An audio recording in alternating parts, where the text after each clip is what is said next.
আসসালামু আলাইকুম রহমতুল্লাহ। এটিএন বাংলার জনপ্রিয় তথ্যচিত্র হেজাজের কাফেল অনুষ্ঠানের পক্ষ থেকে সবাইকে আন্তরিক শুভেচ্ছা অভিনন্দন জানাচ্ছি। আমি মুফতি মাসুম বিল্লাহ মাদানী। প্রিয় দর্শক, আজকে আমরা রওনা করব সেই 450 কিলোমিটার পথ অতিক্রম করে প্রিয় নবী সাল্লাল্লাহু আলাইহি ওয়াসাল্লামের শহর মদিনা মুনাওয়ারায়।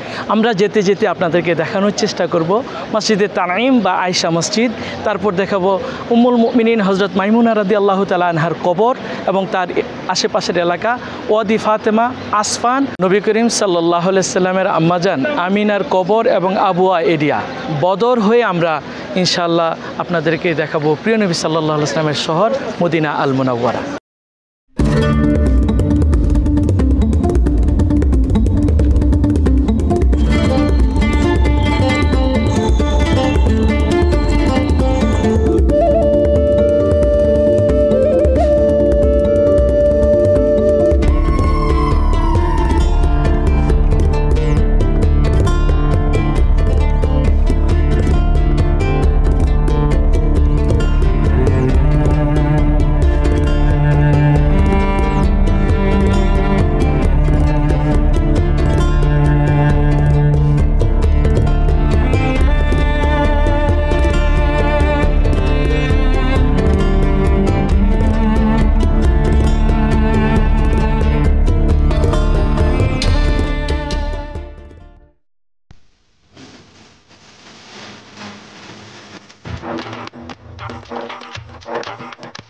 আজকে মক্কার আবহাওয়া চমৎকার।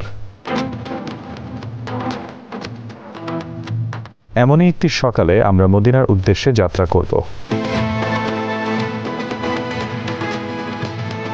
সাধারণত হজ ও ওমরা বা জিয়ারতকারী যাত্রীরা যে পথে মক্কা মদিনা যাতায়াত করে, আমাদের পথটা একটু ব্যতিক্রম। আমরা ওসফান আবুয়া বদর হয়ে রাসূলুল্লাহ সাল্লাল্লাহু আলাইহি ওয়াসাল্লামের স্মৃতি বিজড়িত স্থান দেখতে দেখতে মদিনায় গিয়ে পৌঁছাবো ইনশাআল্লাহ।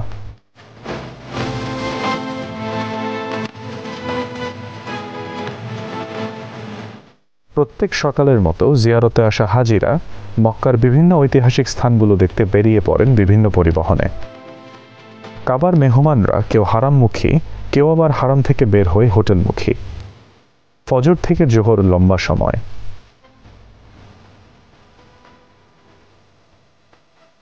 এই সময় কেউ ঘুমায়, কেউ টুকটাক কেনাকাটা করে।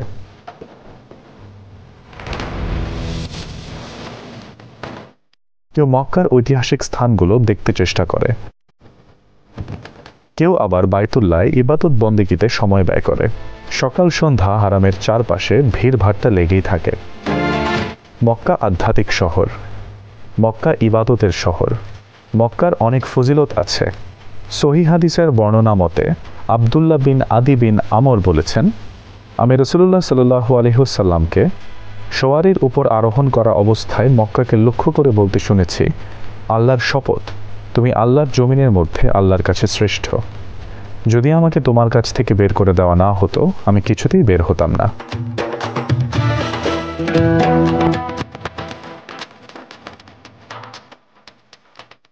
আমরা মদিনার উদ্দেশ্যে গাড়িতে ওঠার আগে বাইতুল্লাহ লাগোয়া একটি ঐতিহাসিক রাসূলুল্লাহ সাল্লাল্লাহু আলাইহি ওয়াসাল্লামের স্মৃতি বিজড়িত কূপ দেখব। নাম বীরে জুতোয়া। বীরে জুতোয়া মক্কার প্রসিদ্ধ কূপসমূহের মধ্যে অন্যতম। এটি মক্কার জরওয়ালে অবস্থিত। হাদিসে এই কূপের আলোচনা এসেছে।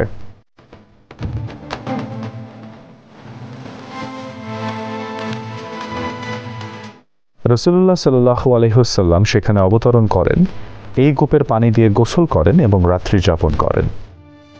এই কূপ মসজিদে হারাম থেকে 1.5 কিলোমিটার দূরে অবস্থিত।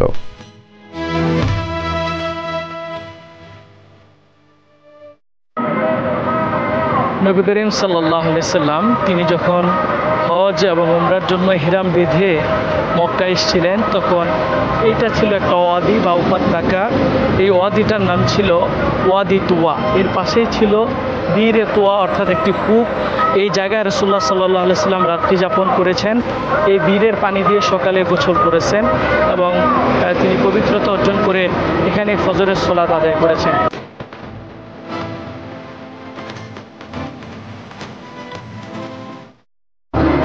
ইবনে ওমর রাদিয়াল্লাহু তাআলা আনহুমা থেকে বর্ণিত, রাসূলুল্লাহ সাল্লাল্লাহু আলাইহি ওয়াসাল্লাম যখন ইহরাম অবস্থায় মক্কায় প্রবেশ করবেন তখন তিনি এখানে অবস্থান করে অর্থাৎ রাত্রি যাপন করেছেন ফজর পর্যন্ত। পাশে একটি ছোট্ট দৃষ্টিনন্দন মসজিদ নির্মাণ করা হয়েছে যেখানে রাসূলুল্লাহ সাল্লাল্লাহু আলাইহি ওয়াসাল্লাম সালাত আদায় করেছেন।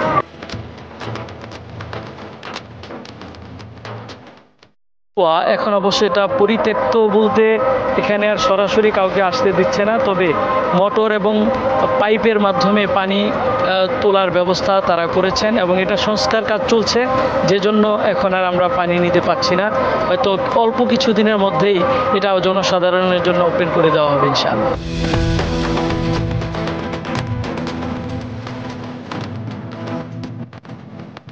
প্রিয় দর্শক, আপনারা দেখতে পাচ্ছেন এই জায়গাটাতে বীরে তুয়ার পানি তুলে জনসাধারণের পানি করার ব্যবস্থা করা হয়েছিল।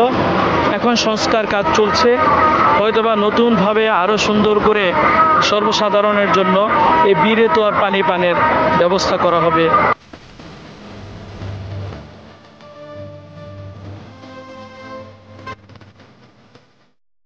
মক্কা মদিনা এক্সপ্রেস হাইওয়ে ধরে আমরা যাচ্ছি মদিনা মুনাওয়ারার দিকে। আজ আমাদের গন্তব্য তানঈম। এটি মক্কার একটি জায়গার নাম। বিভিন্ন কারণে এই জায়গাটির গুরুত্ব অপরিসীম। আসসালামু আলাইকুম রহমতুল্লাহ। প্রিয় দর্শক, আমরা এই মুহূর্তে আছি মক্কার হারাম শরীফ থেকে 7 কিলোমিটার দূরত্বে অবস্থিত হারামের শেষ সীমানা তানঈম এরিয়ায়। এই এরিয়ায় একটি মসজিদ নির্মাণ করা আছে, সে মসজিদটির নাম হচ্ছে মসজিদ আয়েশা রাদিয়াল্লাহু তাআলা আনহা। কারণ হলো এই হুদুদের ভিতরে যে সকল মক্কাবাসী বসবাস করেন তারা যদি ওমরার নিয়ত করতে চায় তাহলে তাদের জন্য মিকাত হলো এই এরিয়া, হুদুদে হারামের বাহিরের তানঈম এরিয়া। রাসূলুল্লাহ সাল্লাল্লাহু আলাইহি সাল্লাম যখন প্রায় 1400 সাহাবায়ে কেরামদেরকে নিয়ে ওমরার উদ্দেশ্যে রওনা করেছিলেন, হজের উদ্দেশ্যে রওনা করেছিলেন, নবী করিম সাল্লাল্লাহু আলাইহি সাল্লামের সাথে হজের উদ্দেশ্যে ইহরাম অবস্থায় আম্মা জান আয়েশা রাদিয়াল্লাহু তাআলা আনহাও ছিলেন।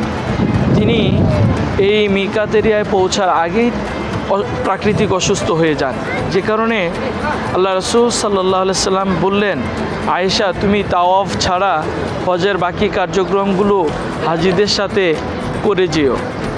এরপর হজ শেষে যখন আম্মা জান আয়েশা রাদিয়াল্লাহু তাআলা আনহা সুস্থ হয়ে গেলেন, আল্লাহ রাসূল সাল্লাল্লাহু আলাইহি সাল্লামকে বললেন, আমি সুস্থ হয়েছি, আমার উমরার কী অবস্থা কী হবে। তখন রাসূলুল্লাহ সাল্লাল্লাহু আলাইহি সাল্লাম আয়েশা রাদিয়াল্লাহু তাআলা আনহার ভাই আব্দুর রহমান ইবনে আবু বকর রাদিয়াল্লাহু তাআলা আনহুকে বললেন, আব্দুর রহমান তোমার বোনকে তানঈমে নিয়ে যাও, সেখান থেকে ইহরাম পরিয়ে এরপর কাবা তাওয়াফ করতে নিয়ে এসো। এরপর হযরত আব্দুর রহমান ইবনে আবু বকর রাদিয়াল্লাহু তাআলা আনহু এবং আম্মাজান আয়েশা রাদিয়াল্লাহু তাআলা আনহা দুই ভাই বোন এইখানে এসে আম্মাজান ওমরার নিয়ত করে ইহরাম বাঁধলেন। এখান থেকে গিয়ে তিনি ওমরার কার্যক্রম সম্পন্ন করলেন। সেই স্মৃতিকে ধরে রাখতে এখানে যে মসজিদটি নির্মাণ করা হয়েছে এর নাম হচ্ছে মসজিদ আয়েশা, জায়গাটার নাম হচ্ছে তানঈম। আমাদের সামনে দুই বিশাল গম্বুজের মসজিদটি দেখা যাচ্ছে, এর নাম মসজিদে আয়েশা। এই জায়গাটির নাম তানঈম। তানঈমেই হুদুদে হারামের শেষ সীমানার পিলার রয়েছে। রাসূলুল্লাহ সাল্লাল্লাহু আলাইহি ওয়াসাল্লাম বিদায় হজের সময় আব্দুর রহমান বিন আবু বকরকে এখান থেকে আয়েশা রাদিয়াল্লাহু তাআলা আনহাকে উমরা করানোর নির্দেশ দেন। এখানে একটি মসজিদ আছে, এটিকে মসজিদে আয়েশা বলে। বহুবার এই মসজিদটিকে ভেঙে পুনর্নির্মাণ করা হয়েছে। সম্প্রতি এই মসজিদটিকে অতি সুন্দর বৃহদাকার এক মসজিদে রূপান্তরিত করা হয়েছে। বর্তমানে এটি একটি সর্বাধুনিক দৃষ্টিনন্দন ডিজাইনের মসজিদ। উমরার এহরাম বাঁধা লোকজনের অজু গোসলের জন্য পানি ও টয়লেটের সুন্দর ব্যবস্থা আছে। এই মসজিদটির বর্তমান আয়তন হচ্ছে ৬,০০০ বর্গমিটার। তাতে একসাথে ১২,০০০ মুসল্লি নামাজ পড়তে পারে। মসজিদটিতে দুটো সর্বাধুনিক ডিজাইনের মিনার তৈরি করা হয়েছে। মহিলাদের নামাজ পড়ার সুব্যবস্থা রয়েছে। ইবনে জুবায়ের রাদিয়াল্লাহু তাআলা আনহু কাবা শরীফ নির্মাণ শেষে এই মসজিদটি সংস্কার করেন এবং এতে কাবাতি কাপড়ের গেলাফ লাগান। তারপর তিনি আহ্বান করেন যে আমার প্রতি খলিফা হিসেবে যাদের সামর্থ্য আছে তারা যেন উট কুরবানি করে, যাদের এই সামর্থ্য নেই তারা যেন ভেড়া জবাই করে, যাদের এতটুকু সামর্থ্যও নেই তারা যেন নিজেদের সাধ্যমতো দান সাদকা করে। তার আহ্বানে সবাই পায়ে হেঁটে তানঈমে যান এবং সেখান থেকে উমরার এহরাম বাঁধেন।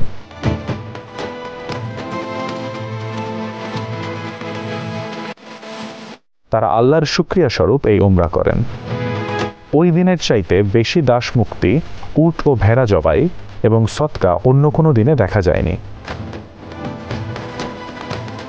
ইমাম শাফি রাদিয়াল্লাহু তাআলা আনহু বলেন, জোরানা থেকে এহরাম বাঁধা উত্তম, কেননা রাসূলুল্লাহ সাল্লাল্লাহু আলাইহি ওয়াসাল্লাম নিজেই সেখান থেকে এহরাম বেঁধেছিলেন।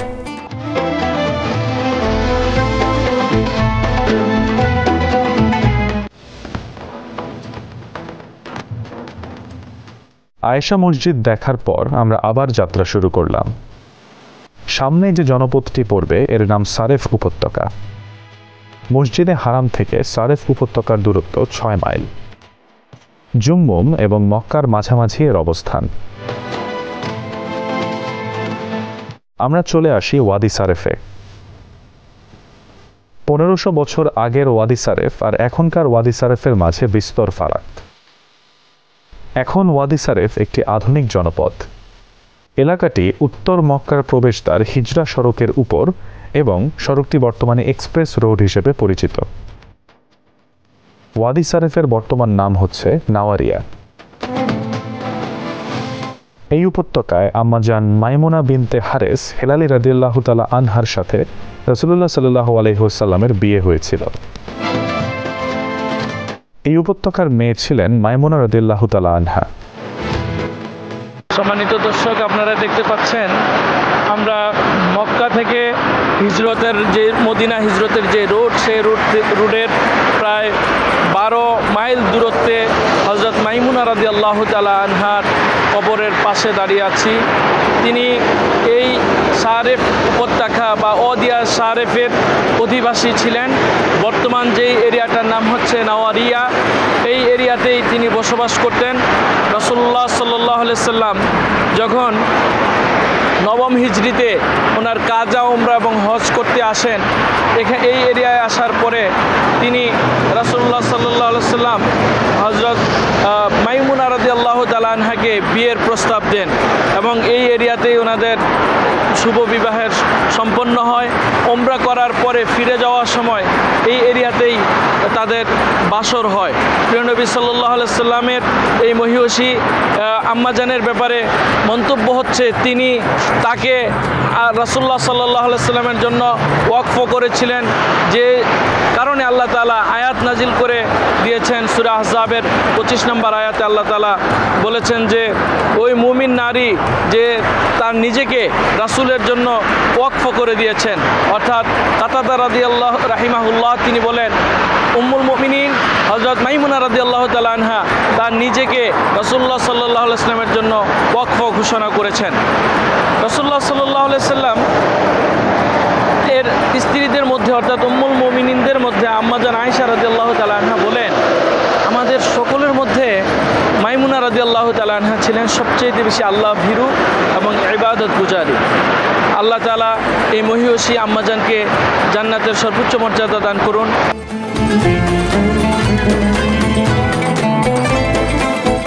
রাসূলুল্লাহ সাল্লাল্লাহু আলাইহি ওয়াসাল্লামের স্মৃতি ওয়াদি সারেফকে মহিমান্বিত করেছে।